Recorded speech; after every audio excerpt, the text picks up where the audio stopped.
Salam Ata Vatan TV YouTube kanalının mehriban müştoqlary. Hormatly tamaşaçylarymyz, Ata Vatan TV'de saýlanan habarlar. Habarymyzyň 2022-nji ýylyň 15-nji sentýabrdaky sanyny. Türkmenistanyň prezidenti Özbegistanda iş taparyna bolýar.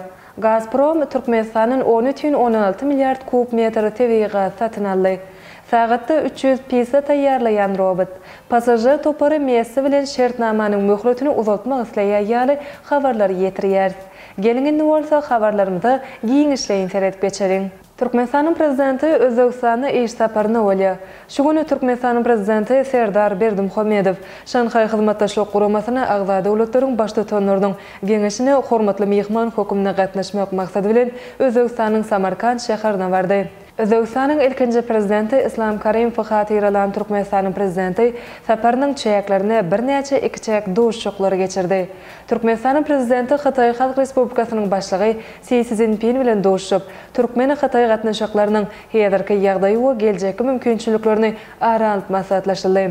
Russiya Federatsiýasynyň prezidenti Vladimir Putin bilen duşan Türkmenistanyň prezidenti häzirki wagtda Russiýanyň ýokary okuw mekdeplerini türkmen ýaşlarynyň 30 000 gowragynyň bilim alýanyny aýdyp, Aşgabatda Bilelikdäki Türkmen Rus Uniwersitetini açmak meselesiniň öwrenilýändigini kanagatlyny bilen bellädi. Duşuň dowamly Türkmenistanyň Russiýanyň arasynda diplomatiýa gatnaşyklaryň ýoly goýulmagynyň şany 30 ýyllyk münasibetde ýylyň ahyryna çenli dürli görnüşli medeni çäreleriň gurulmagynyň gözegine tutulýandygyny hem nyktarly. Mundan başga da Özbegistanyň Samarkand şäherine amal aşyrýan iş taparynyň çäklerini Türkmenistanyň prezidenti Şanhay hyzmatdaşlyk guramasynyň baş sekretary Çyjan Min bilen duşdy. Gazprom Türkmenistanyň 13,16 milliard kub metr tebii gaz satyn aldy. 2021-nji ýylda Russiýanyň Gazprom kompaniýasy Türkmenistanyň 13,16 milliard kub metr möçberini tebii gaz satyn aldy. Bu barada Russiýa Federatsiýasynyň prezidentiniň kömekçisi Yuri Ushakov briefingde habar berdi. Interfax habarlar gullugynyň habar bermegine görä, şertnama laýyklykda Gazprom kompaniýasy bilen Türkmen Gaz döwlet konserni 2019-njy ýylyň 1-nji iýulyny 5 ýyllyk möhlet bilen 2024-nji ýylyň 30-njy iýuny boýunça ýyllyk 5,15 milliard kub metr çenli tebii gaz almak babaty ılalaşyk baglaşypdy.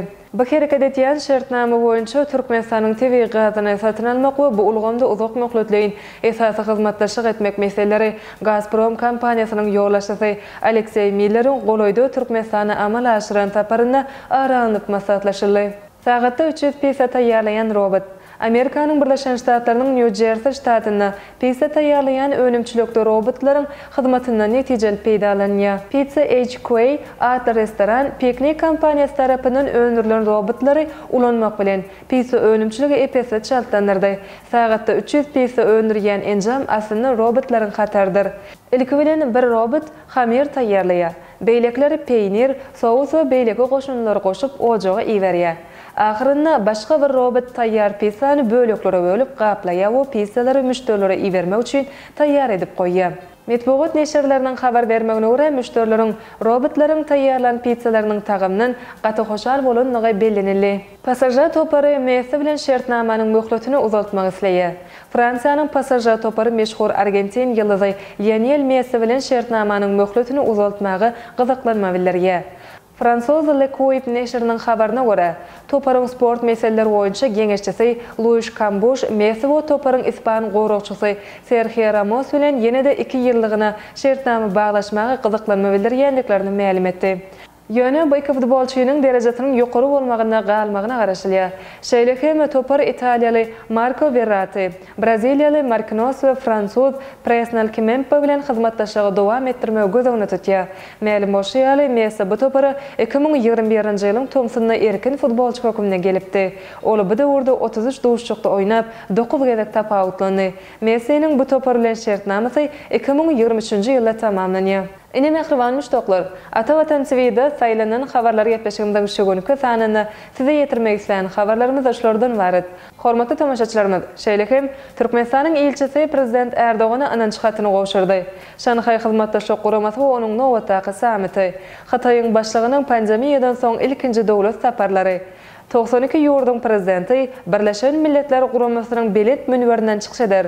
15-nji sentýabr ýyldızlar näme diýe? Günlük täleýnamy ýaly habarlary Atawatan Türkmenistan.com saýtymyzdan giňişleýin okap bilersiňiz. Mehriban müştoklar, eger-de biziň saýtymyza ýeňilikli ýol bilen girmek isleýän bolsaňyz, onu Google Play Marketden Atawatan Türkmenistan prilajenýasyny töleksiz ýükläp alyp bilersiňiz. Gepleşigimiziň eneki sanlaryna görüşýänçek, hoşta bolun.